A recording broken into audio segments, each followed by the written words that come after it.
What's up, guys? Today we're going to be working on the 55-gallon bar tank, and I'm going to be showing you guys a little secret tactic for basically deleting some algae in your tanks. It works best for BBA, but there are some other methods.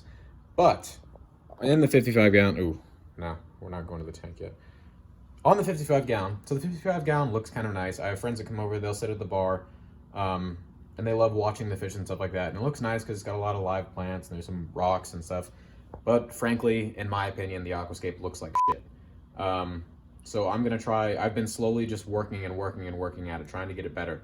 Since the 55-gallon is so narrow and I can't really do what I really want to do, I'm just trying to make it as good as possible. It's a long process, but I think I have an idea that's going to actually really make it nice. So what we are going to do is basically the Crypt Balance is not the right fit for this tank. We are going to keep it. We're just going to relocate it. But the main reason it doesn't fit is Crypt Balance has very long stems. If you look right here, the leaf doesn't even start until here. So that's 8 inches of stem. And when you have a tank, or when you have Crypt Balance everywhere, which is kind of inevitable, if you have a good substrate, it's going to spread. They send runners like crazy. So does Crypt Spiralis. It's super annoying. But this tank started with 2 plants. One there, and now you have like 7. So basically, the issue is a bunch of stems like this. If you're looking at that tank from here, that looks like garbage. So what I'm gonna do is I'm gonna pull up all the runners on the edges of the tank, like on the outskirts, and I'm gonna pull up anything from here forward, and we're gonna move all those cribs to the back, and we're gonna move this sword further up here. So my goal basically is to have, I'm gonna go from the other side because I can't back up because my dog is laying right behind my feet. So what we'll have is we'll have some swords, taking up this, like, making it look bushy and nice, and then we'll have all the crypts in the back, bringing that, and we'll have swords up here as well. And then once that's done, I'm gonna put crypts, just normal crypts, Winty and like Winty Tropica. Tropica is not a type of crypt; it's a type of Winty. But Crypticorn, Winty. We'll maybe throw some Spiralis in there, maybe Albida. There's already some Pontoterrafolia in there. It looks really good. I'll show you guys that real quick. It has some older dying leaves, but this one right here is Pontoterrafolia. It's a really uncommon one. But we'll throw a bunch of crypts in here, all around here, basically because the Dwarf Sagittaria is not doing as well as I had hoped.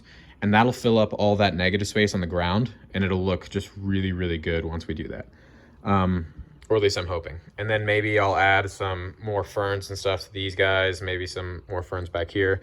And I'm unsure about the Hygrophila because it doesn't look super great. I'm really not sure about it. But yeah, I'm gonna go do that. I'm gonna do a big water change, and then once the water is drained, I'll show you guys the secret about algae.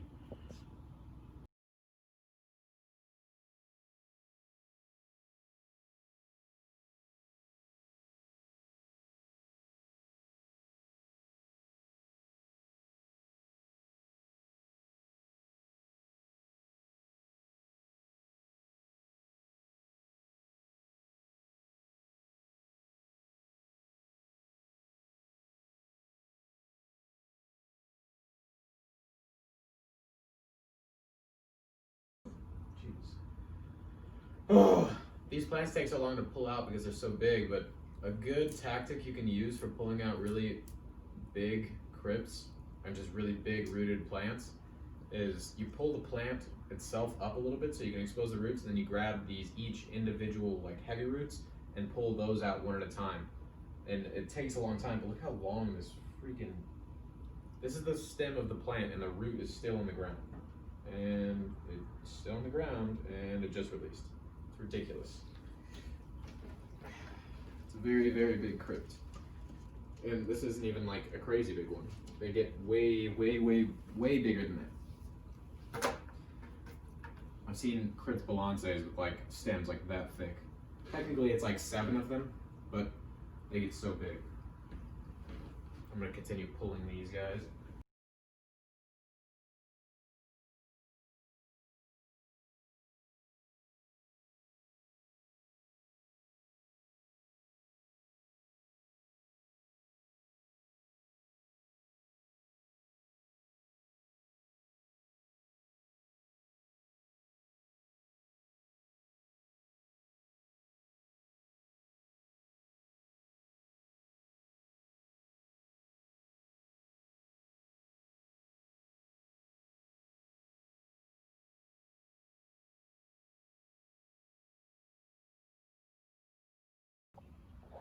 All right, so I've taken a pretty substantial amount of plants out. As you can see, there's a big old pile right here. We removed a little bit of the hygrophila. I'm gonna relocate that. But essentially what I wanna do is start off with the crypts on this side. I took out this one on the side because I don't want them to be that far on the outside. They can be far on the outside on this section, but I want them to be, I want them basically to be like a patch. They don't need to be up against the wall over here. So what I'm gonna do, I'm gonna replant most of this. I may not use all of it just because there's so much of it, but I'm gonna trim these roots, replant the crypts in this little section back here. Probably pull this rock or maybe move the rock over here. That's probably what I'll do. I may end up moving this piece of wood as well. But yeah, we'll start there. And then I'm gonna start figuring out where I want the swords and any other plants that I have laying around.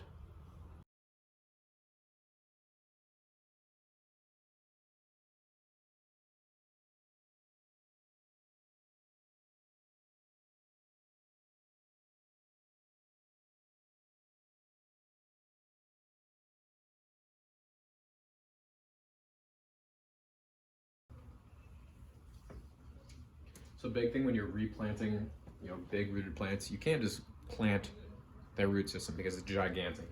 Like here's one that hasn't been trimmed yet, and that's already sort of actually trimmed.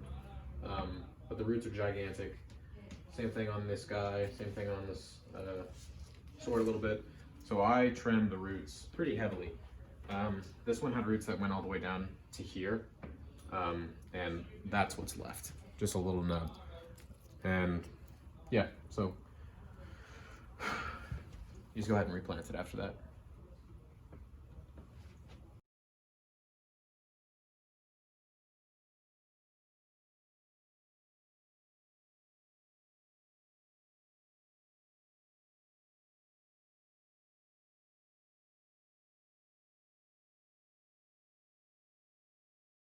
All right, I think what I'm gonna do is pull out the hygrophila so I can get a better look at kind of how I want this laid out.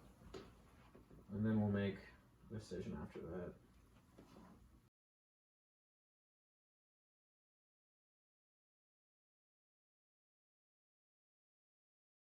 that. Okay, yeah, that looks way better. I think what I'm gonna do is plant this big sword right here. And then we got a little baby sword.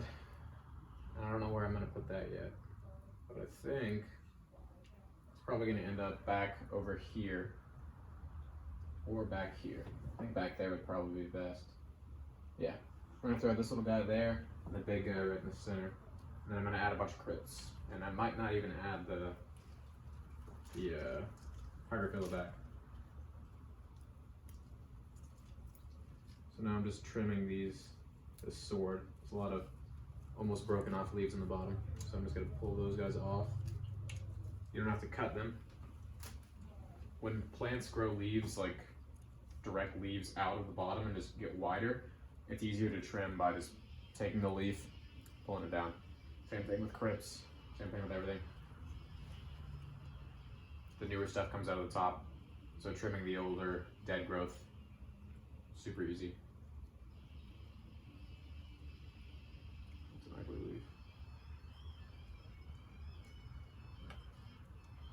Hey. No. Yeah.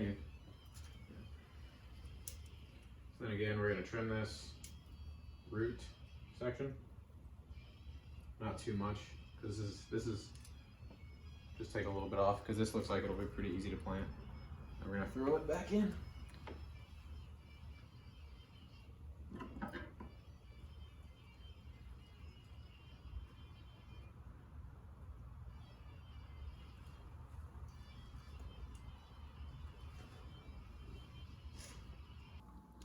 All right, so I've made a few more minor adjustments to the tank. I pulled up those other swords on the side because I want to have more dense plant growth on one end, and I want to have it kind of tapering down to smaller plants. So I trimmed a lot of the leaves off of the edges, like I was saying. So these are smaller than they normally would be. Like this tank, this is a pretty big sword. It'll fill out pretty soon. I pulled up the smaller one from here, and I planted it right there where the crypts were. This one's still there, and then that little tiny one that was over here is now on the other side, right over there. So having trouble cleaning things up, but Now, since the majority of the plants that I'm taking out of this tank are out, and the substrate won't make the tank any cloudier, I'm going to go ahead and do a water change, and then we're going to go shopping for some plants in that tank. All right, so the tank behind me, 55 gallon, is draining. We're doing the water change on that, clean that up. And like I said, we're gonna go shopping for plants in this tank.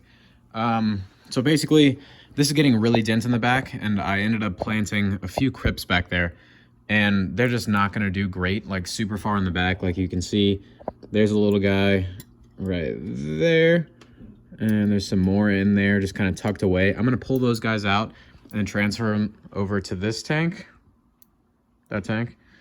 And yeah, actually I totally forgot about this plant. I'm gonna pull that sword as well. So I'm gonna pull that sword, I'm gonna pull any of those crypts probably back there. This is that little sword, little tiny guy. That's a pretty high light tank. It gets natural sunlight, and it's got a Finex 24/7 planted plus with no limitation on the photo period. It's just on the 24/7 setting. And then all of these, okay, this little bunch is like 6 plants. So these can all be split apart. Some really nice, I think this is a Tropica, but there's a ton of stuff in here. And we got really lucky. I'm not sure what this little green one is. It looks sort of like Parva, but I know it's in a compact form, so I'm not sure on that. But yeah, I'm gonna go ahead and I'm filling up the tank now. It's looking much cleaner now, and yeah. I'm actually really excited about this. If you can't tell, I love cryptocorin. It is probably my favorite group of plants, next to like narrow leaf Java fern, Hygrophila pinnata, some stuff like that. But for the most part, it's crypts. I freaking love crypts. But yeah, so I'm just gonna start planting. I'm gonna throw this little sword right down here because I kind of want something bigger and bushier there. So the sword's going there, and then the crypts are just gonna fill in the rest of the space.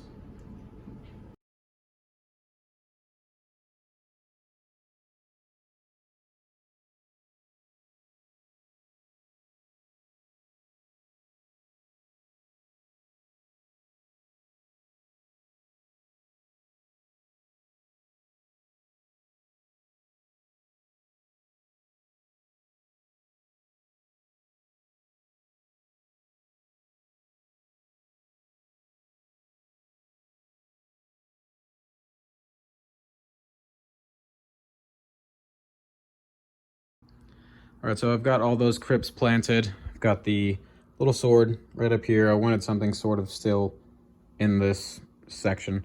I definitely like the negative space in the lower area. I definitely want the plants to kind of come down this way. I think that'll look really good for the peninsula style of aquarium.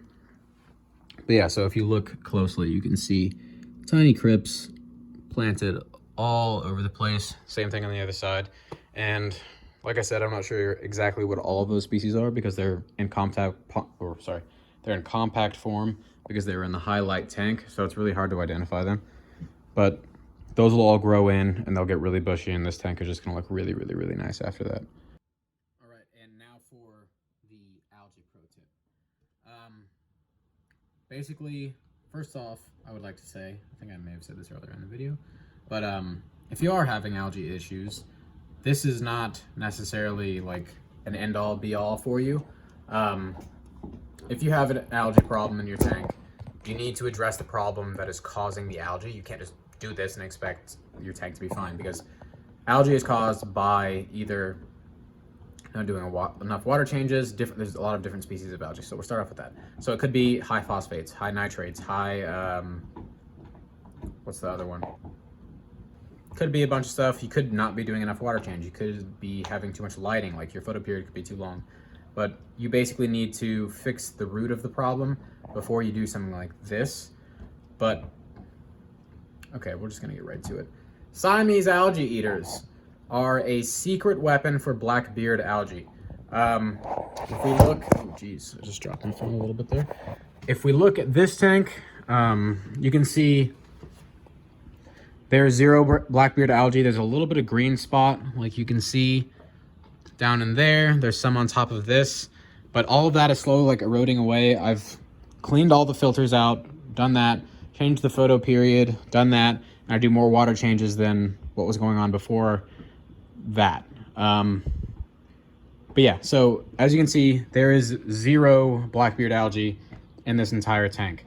The reason for that is I added these guys into this tank. They used to be in the 75-gallon African tank. Now they're in here. Within about 2 weeks of adding them in here, it was all gone.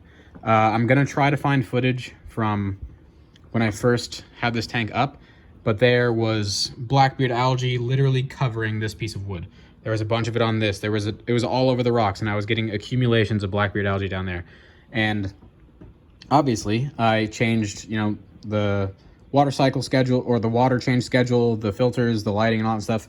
And then sometimes people have issues with manually removing it because once it's there, it's really hard to get rid of. But these guys, that's where these guys come in. They destroy it. There's nothing else that has ever come close. Normally what you have to do is this is the remnants of blackbeard algae. It just roots into your leaves and stuff. Normally what you'd have to do is go into that plant, trim the old leaves. Is that a cocoa pod? No, I don't know what that is. I think that's detritus. Sorry. But yeah, normally you'd trim all the old dead leaves. Like for example, I'm going to add those fish to this tank because if we go through, I just serviced this filter. This was one of the most disgusting filters I've ever had to clean.